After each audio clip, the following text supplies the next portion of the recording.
Hello, y'all. It's me, Candy. I probably didn't even have to leave the hotel room today, but so it's like, well, this morning was a little bit bad, a little bit rough, but I guess I probably should have just stayed here, but I mean, it seemed like whenever I usually stay locked. When I have my own place, I usually stay locked in the house a lot. And so, me staying in the hotel room, I'm gonna have to leave tomorrow. So it's like, they hate me being in a hotel room so much that it's like they swarm me like bees whenever I leave. Like, as if I don't have a right to, I mean, even when I use my own Social Security money for 1 week is most I can afford in a cheap $35 hotel on my own. If I do that, they still, like as if they want me on the streets, and that's not even good enough because they want me off of the face of this earth. So anyway,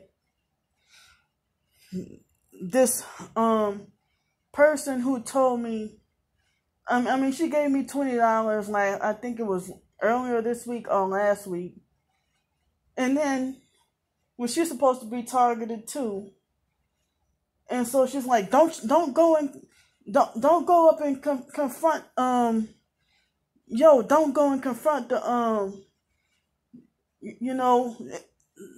those people or whatever. I don't remember exact word for word she said, but it seemed like she was defending the gang stalkers by saying, "Oh, all it's gonna take is the wrong person to call the cops." And conveniently, she said that, like, it must have been at the exact same time she wrote, but it was before I uploaded that other video afterwards.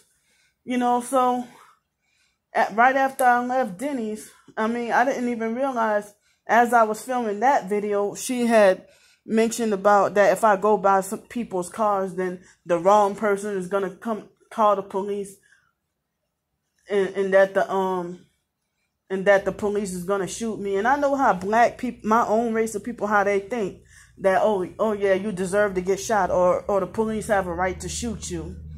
Because you were the crazy person who went in those, went in people's face or whatever, but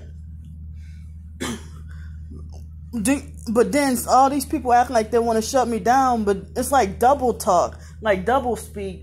Like, one moment you condemn me for exposing the gang stalkers, or even telling what I went through, or saying ignore them and stop being negative and forget about them and don't worry about what they think or whatever. And then you turn around and say, oh, keep exposing the truth or keep speaking the truth or whatever. Well, what truth am I supposed to speak without exposing anything? I have to say what they did in order to speak the truth. So I mean, y'all saw my gang stalking perp walk. I nearly got hit quite a few times. Before I started filming, and so then by the time I got to Denny's, they do that to me at that location quite a bit, I don't go there too much, but I've gone there, I'm pretty sure, about 10 times or more. It was less than 20 times I've been there. But that Denny's, that same big girl that got aggravated with me on my birthday, when I got the free meal, and then when I asked for some oatmeal, we don't have oatmeal.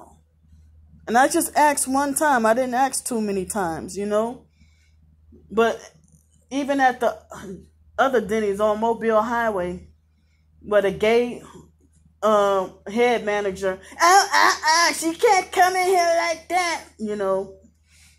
When I had my buggy with me, that one, I asked for dessert or cake when it was beginning of coronavirus thing.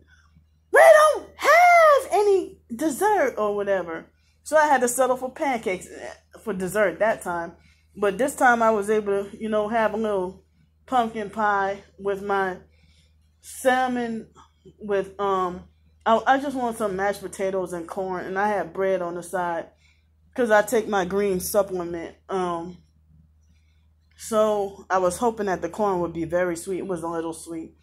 But, so the girl was standing, her and another black female waitress, both of them, and quite a few employees looked dead at me. I'm sitting here waiting to be served.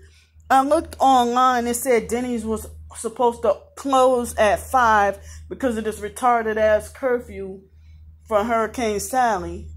And they even said it was like a voluntary curfew. I don't know, I'm so excited. That's excited, not in a good way, but you know how excited and kind of frustrated, in the bad way, that I'm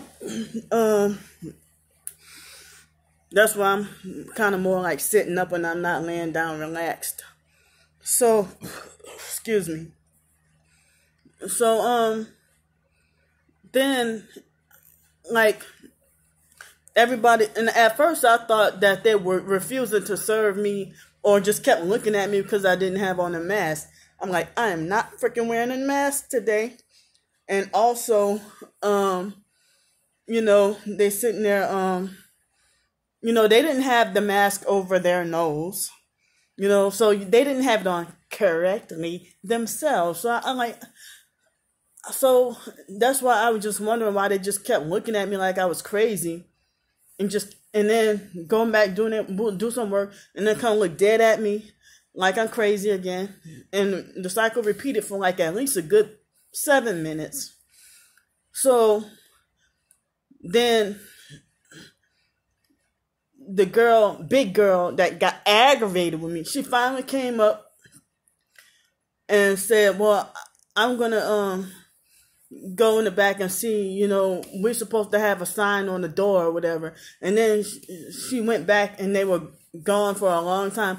And I started to panic because I thought I wasn't going to be able to eat in time, So a sleep deprivation effect must have come out of me because, even I only got what felt like maybe 3 hours of sleep last night. And that was the least amount of sleep I got since Monday night. And so I said, is anybody gonna serve me? And so then the girl called herself trying to handle up on me and try to tell me off about myself, talking about me being disrespectful and hollering and screaming in front of everybody in the dining room. Well, what was it called when we don't have, on my birthday, but so then she was talking and laughing and smiling and, joking around and playing games with the rich, proper white people when she's supposed to be black like me, but I'm just saying, y'all want to cry about how blacks can't get along, but look how you do your own people. Or you want to cry about black on black crime or black people hating black people. So I know it's more of a spiritual war, but I'm just saying, y'all are the main ones, So then, finally the other lady came out and she was like, all, I guess fake nice. I told her what happened and, she was like, oh, I'll take care of it. Oh, I'm pretty sure she didn't mean it like that, whatever, and like, as if she just kind of blew me off. And so then I went to use the bathroom and they finally sat but I said, okay, they sat me at a table. They asked me what I want to drink. I said water. And so I said, hold on, I'm going to go to the restroom and wash my hands right quick. So I went to wash my hands, and I came back from washing my hands. And so big girl said, she said, what did she say? Yeah, she said, she made me almost forget where I was. And I walked by and I heard her when she said it. And in New Orleans, I knew what, I mean, we're not in New Orleans right now, but we're pretty close. And Pensacola culture is kind of similar to New Orleans. And I haven't heard anybody say that in a long time. And nobody ever said such a thing about me, you know. Oh, I almost forgot where I was. She said, she made me almost forget where I was. You know, that's exactly her exact word. She made me almost forget where I was. And in New Orleans, people used to say stuff like that, meaning, oh, I almost forgot I was at work, and like New Orleans would be like, baby, that whole made me almost want to come across that counter.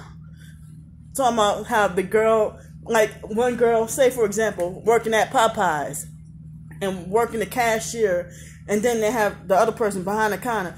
And they used to talk ghetto and gangster like that all the time, saying how she made the employee would be like how the customer made her almost want to jump across the counter and beat her ass, you know, something like that, you know. So I knew that's what she meant. And of course, white people not knowing our culture, you know, and us sometimes we don't know theirs. It's kind of like, you know, but I knew what she meant when she said she made me almost forget where I was. Meaning she probably almost was gonna whip my ass, you know. And so then I'm disabled. So I mean, if you a perp in me, you're really gonna beat somebody's ass a targeted individual who really you think I'm crazy. I thought that y'all get more brownie points by just keeping me alive and torturing me, which that was torture enough to make me wait, knowing y'all supposed to be closing soon, because the website said 5 o'clock, but I arrived there about 4:05 or 4:10, and it's like they took all over 30 minutes to serve me, and then after a while, like I was standing there by myself for a long time. And then this one white man came behind me and he stood and waited, and he must have said, he didn't say it, but he must have said like, fuck it, you know, I'm going to sit myself down, you know. So, it was after I had that altercation with Big Girl and came out of the, bathroom, and that's when a whole pile of customers came in like after me, you know. So then, I even told the manager that when she said, what she said about, you know, I almost forgot, she made me almost forget where I was or whatever. And then the manager just defended her. Oh, I'm sorry, I apologize. I'm pretty sure she didn't mean I'm pretty sure that's not what she meant. I'm pretty sure she wasn't trying to threaten you or whatever. And so then, white lady was cashiering for a while. And then the black girl, I saw, she was talking and laughing with the rich white people and stuff, smiling in their faces and talking like she knew them for years. And so, and they were probably all perps too. And so one of the rich perps, rich proper white people, not the regular normal white people who have to work hard for real, but the rich proper white people was probably connected with Freemasonry or whatever. One of the ladies I saw give Big Girl a $5 tip. You know, if I had to be that waitress, I wouldn't get a $5 tip. They would give me a 2-cent tip for real. You know, I would probably get literally 2 cents as a tip throughout the whole shift. You know, so and then. And me being smiling and being nice and whatever, and then them getting the attitude with me and then lying on me and say that I did stuff to them, you know, being just full of reverse. So then after that, I'm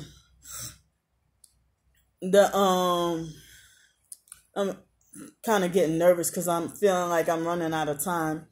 I probably got like about 8 to 10 minutes left to talk.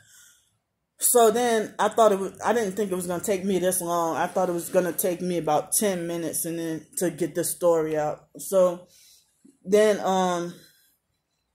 and then the more nervous I get, that's the more blank my mind is getting. So after that, the lady went to, after my food came, I had like a thin strip of, I should have took a picture of that too, but my ass was sitting there focused on half a bowl of corn.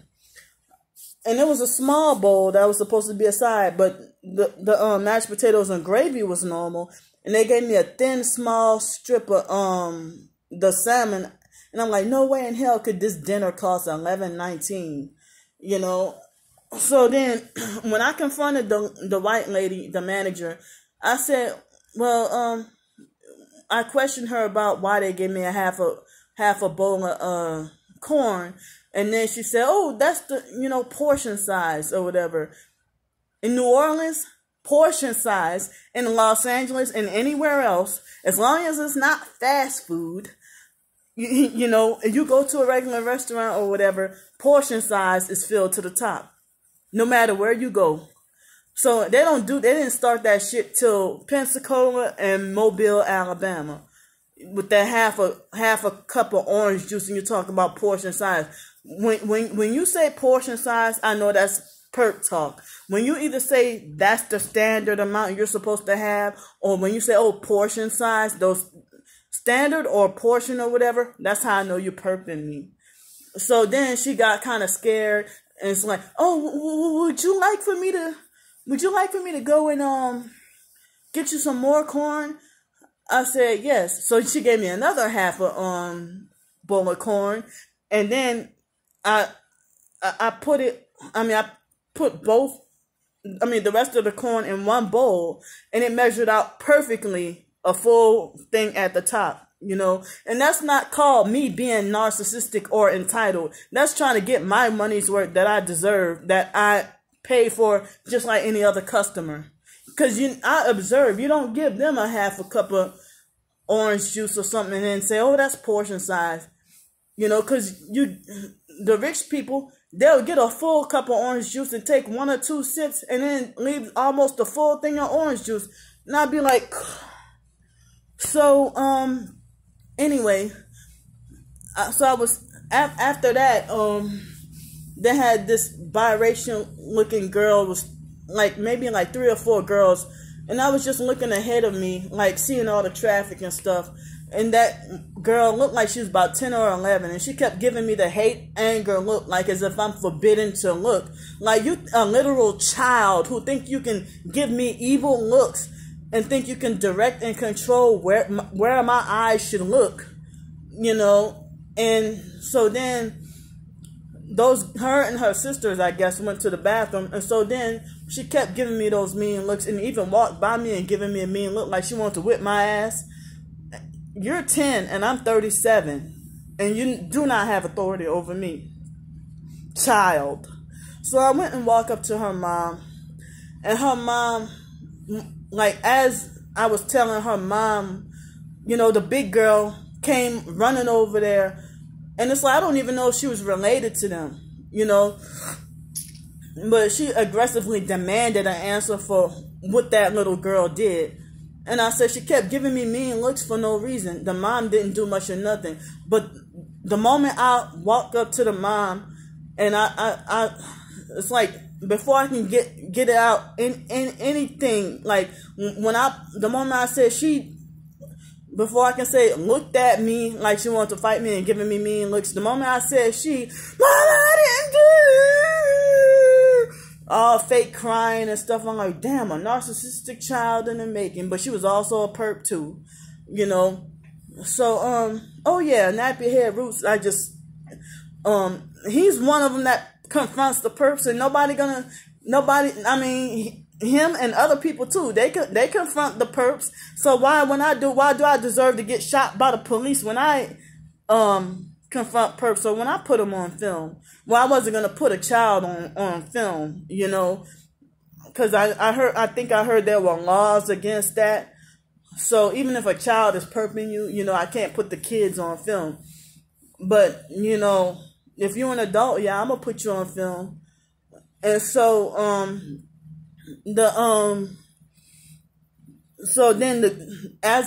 then big girl turned around and asked me after she walked around like as if I was invisible after she got mad at me, and then she turned around and demanded an answer what she did to you. And so I said, well, she was giving me mean looks like she wanted to fight me for no reason, but I know she probably had something to do with that little girl doing that to me, you know. And so then she took the girl outside. Like, before she took the girl outside, I walked off and I looked right back and she said, don't pay her no mind, she crazy, or something like that, she said. And so then she took the girl outside and comforted and consoled her and had a short talk, and then the girl went outside like as if she never cried. You know, the girl came back inside like as if everything was okay, like as if she never cried. And so then, you know, after my food was done, I said, well, hey, I told the manager, I said, well, hey, you forgot to put put pumpkin pie on the receipt. And she's like, don't worry, it's on me. And then I went to go wash my hands, and I went to try to pay for my I went to try to pay for my food first, and then I went to wash my hands. But when I tried to pay for my food, because I was mad and I was on Twitter and I was like, after all what happened to me, I ought to deserve free dinner. I ought to get a free meal. All this, what I'm going through, I should have dinner for free. And sure enough, the manager told me, you know, don't worry about it. It's taken care of, you know. So then after I left and I finished uploading that other video, my Gang Stalking Perp walk, and then next thing you know, that's when y'all saw those kids. Well, I'm calling them kids. They were college students. But they were sitting there, and then the moment I was uploading the last few seconds of my video, then when I walked out, they start to pull off in their car, and that's when I first took a picture, but then she was like, oh, are you taking pictures of the verse? And that's when I started filming, and then y'all saw what y'all saw, you know. So I guess it took me, you know, almost 23 minutes to get this video out. And today is Friday, 9/18, September 18th. I think it's a ritual day today. And that's why I've been having such a hard time. So, I still didn't get all the story about what happened Monday and Tuesday. I did, but when I tried to get the video up, that's when it wouldn't let me upload. So, thanks for listening, and bye.